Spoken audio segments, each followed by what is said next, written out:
Estos 6 minutos, lo que pasa, Ricardo, es que tendrían que darse varias decisiones. Que el presidente Petro diga, se rompen los diálogos con el ELN y cada uno vuelve a sus bases, ¿cierto? Sí, sí. Que el gobierno dijera, entonces pedimos en extradición a la gente del ELN que está refugiada en Venezuela. Y que Maduro, que no creo, accediera a entregarlos en extradición. No me parece. Eso no va a pasar. Maduro no los va a entregar, Néstor. Pero fíjese que sí estaría el gobierno del presidente Petro ante un dilema similar al que le criticó el entonces senador Petro al presidente Iván Duque en su momento. Y es que aquí entonces tendrá que aplicarse un protocolo de regreso de los negociadores del ELN a Colombia. No podrían estar por fuera del país felices en Cuba o felices en Venezuela si no hay un diálogo de paz con el gobierno colombiano. Pero lo que no puede hacer el gobierno colombiano es lo que hizo Duque, y es que después de que Cuba le tiende la mano para poder abrir mesas de negociación, lo metió en la lista de los países que auspiciaban el terrorismo, y por eso Cuba ha tenido una de las restricciones financieras más duras y matando de hambre a la gente. Pero es un tema aparte, Néstor. Luis Ernesto, la comparación de lo que pasó cuando en el gobierno Duque atacaron la Escuela de Cadetes General Santander, la hizo anoche el presidente Gustavo Petro. Así que es otra vez el terrorismo del ELN, por eso, en medio de un proceso de paz que va a tener consecuencias. Néstor, pero uno se pregunta si la negociación con el ELN, que por decirlo de manera coloquial era el mango bajito, recordemos que el presidente en campaña decía en 4 meses, no recuerdo el número de meses, pero era un tiempo muy corto. En 3 meses se firma la paz con el ELN. Y no lo hacía por prometer, lo hacía porque él quizá ingenuamente pensaba que como él era un hombre de izquierda y era una oportunidad histórica para el ELN de poner las armas y de negociar con un gobierno de izquierda donde podían tener quizá muchas más coincidencias. Todo lo que ha cedido, iba el ELN a firmarle la paz. Exactamente. Y no resultó. Pero lo que demuestran estos 2 años es que pues fue ingenuidad, y que realmente, independientemente de si el gobierno es de derecha, de centro, de izquierda, el ELN tiene una agenda que no consiste en negociar, sino en sentarse a la mesa, sí, pero para seguir haciendo sus actividades criminales, para poder seguir controlando la minería ilegal, el narcotráfico, pero además porque hay una idea muy equivocada del ELN, y es que ellos pretenden, y así lo han hecho en todas las mesas, pretenden gobernar trozos del país. Ellos creen que es posible una Colombia federal, donde ellos, en los territorios donde han tenido presencia histórica, puedan ser gobierno, conviviendo con el gobierno y en la constitución existente. Es decir, algo que ningún gobierno, ni siquiera este gobierno que ha tenido muy buena voluntad en la mesa, podría concederles. Y por eso yo creo, Néstor, que con esto hace aguas la paz total del presidente. Es decir, si el proceso con el ELN, que era quizá el que mayor posibilidades de éxito pudiera llegar a tener, está en semejante nivel de tragedia, yo creo que llegó el momento para que el gobierno replantee de manera estructural la política de paz total, pero especialmente la política de seguridad total. Se lo acabo de preguntar al ministro Cristo. Si este proceso con el ELN está agonizando, como parece estar agonizando, la paz total, el concepto de paz total está en cuidados intensivos, porque no funciona con el ELN, no funciona con los disidentes de las FARC. Claro, pero es que la paz total tiene un problema, Néstor, que la tuvo también el gobierno del presidente Santos, incluso que logró la desmovilización de las FARC, que es la falta de consenso político alrededor de que ese es el camino, y la división de la sociedad en estos casos pues termina produciendo un resultado muy, muy negativo. Ahí, digamos, echa uno de menos que un jefe de Estado, en este caso el presidente Petro, y bueno, en su momento el presidente Santos, no llamen a sus contradictores a decir, bueno, mire, este tiene que ser un tema nacional, terminar el conflicto armado en Colombia, pues si no no tenemos ni siquiera ese propósito común, pues estamos fregados, pero deberíamos tratar de ponernos de acuerdo en el método, o bien en la negociación, o bien en la confrontación militar, pero con la unidad política, y esa no la encuentro en este caso, como no la ha habido en otros. Esa es una nostalgia, a diferencia de otros, que no ha sido. Por eso pero Néstor, déjeme decir un referendo que estuvo a punto de tumbar todo el proceso de paz de Santos con la FARC, recuerde. Claro, pero a diferencia de otros momentos en los cuales el país estuvo de acuerdo en negociaciones de paz, el país estuvo de acuerdo y celebraba negociaciones mal diseñadas, incluso que permitieron fortalecimientos de la guerrilla en el gobierno del presidente Belisario Betancur y en el gobierno de Andrés Pastrana. En esos dos gobiernos las guerrillas se aprovecharon de la intención política de esos gobiernos, conservadores además, y crecieron y aprovecharon esa situación para fortalecerse, pero tenían esos gobiernos los respaldos políticos para que se tomaran las decisiones que tenían que tomarse. Entonces, lo que yo creo que hay que hacer aquí, debería hacerse, pero bueno, esa sí que es una ilusión en semejante tensión y turbulencia política que tenemos, es que el presidente trate de llegar a un consenso político alrededor de cómo afrontamos este tema.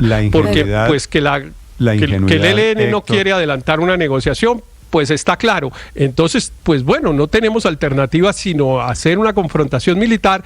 Eso desgraciadamente tiene unas consecuencias dolorosas que deberían tener el respaldo de todos los colombianos. Su ingenuidad, Héctor, me produce ternura. La ingenuidad es una virtud a cualquier edad. Pero fíjese, Néstor, que a mí me parece que usted dio en el clavo cuando le pregunta al ministro por el tema de Venezuela y de cómo va a seguir Colombia en el rol con la relación binacional con Venezuela, porque fíjese que para el ELN había 3 temas distractores que seguían en la mesa ahí conversando: el fondo multidonante, que lo sacaran de la lista de los GAO y que no se hiciera la negociación con el Frente Comuneros del Sur. Pero cuando se consolida la dictadura de Nicolás Maduro en Venezuela, se roban las elecciones, ellos cambian por completo la agenda. Así es, se atrincheran en el tema de la frontera y ya empiezan descaradamente con el terrorismo. Primero en el Chocó y ahora están ensañados en Arauca. Entonces, claramente lo que era la negociación era un distractor, y aquí la situación en Venezuela cambia completamente la agenda del ELN, que yo creo que más allá de un acuerdo nacional, ellos no quieren negociar absolutamente nada. O sea, ellos se sienten completamente envalentonados con el régimen de Nicolás Maduro y de ahí no se van a mover. Sienten que Néstor, el día por supuesto. 7:13. Néstor. Ya voy, Ricardo. Álvaro, señor. El día que se den de baja los 3 principales cabecillas del ELN, como sucedió con las FARC, pues el instinto de conservación de esos sucesores producirá mágicamente voluntad de paz, que no hemos logrado que surja. Se sabe que lo que funciona no es solo la presión militar ni las negociaciones, lo que funciona es combinarlas, y por eso todo gobierno tiene que intentar por ambas vías. Todos lo han hecho y tenía que intentarlo, pero pues el gobierno recibió un ELN crecido y creciendo y no ha logrado golpearlo militarmente. Aquí presión militar al ELN, Álvaro, en estos 2 años la verdad no ha habido, ¿no?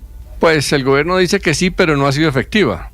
No ha habido golpes que cambien el curso de la situación. Entonces no logró golpearlos militarmente como no lo logró el gobierno anterior, y así es muy difícil tener éxito en la negociación. Entonces vienen muchos muertos y se rompe ese proceso, más muertos, pues, pero parece inevitable en este gobierno, en este país tan sangriento. Sí, y me dice un oyente, es cierto, Ricardo, aquí, ¿y dónde está la inteligencia militar? Seguramente esto también va a la lista, esto es estrictamente, fue atacada una base militar, a la lista de derrotas militares. Pero, Néstor, para quien quiera opinar sobre el ELN, sobre la situación dramática después del ataque a los soldados, la cuenta Blue Radio Co, mi cuenta Néstor Morales C. También estamos en el canal de YouTube, en redes sociales, en plataformas digitales. Dos cosas importantes que traen a colación en esta charla los panelistas. Uno, que evidentemente no han existido golpes militares importantes contra el ELN, menos en este gobierno que en el anterior. En el anterior, recuerde usted que el cabecilla del frente noroccidental del ELN fue abatido en bombardeos. En este caso, el ELN tiene una particularidad frente a las FARC, y es que el ELN no está en campamentos, no actúa como las FARC, que se concentraban en la selva, uniformados, camuflados, sino que se camuflan entre la población civil. Ellos de día o cuando tienen vida normal actúan como civiles y se camuflan cuando van a cometer actos violentos o terroristas. Esa es una dificultad. Y la otra, Daniel, discúlpeme, es que hay que tener aquí muy en cuenta a Nicolás Maduro dentro del futuro de las negociaciones de paz, de lo que decida hoy el presidente Gustavo Petro. Porque recuerda el discurso de Nicolás Maduro diciendo que él tenía amigos muy poderosos en Colombia, que estaban dispuestos a hacerse matar, a hacer lo que fuera por defender la revolución bolivariana. Y Diosdado diciendo que Néstor, el canciller era un empleado de los Estados Unidos, recuerde que estaba en la nómina de los Estados Unidos, o sea, desvirtuando al canciller de Colombia. Eso quiere decir que su interlocutor son los grupos armados al margen de la ley. De pronto están apareciendo los amigos. Néstor, y eso se refleja. 7:16. Eso se refleja en los datos.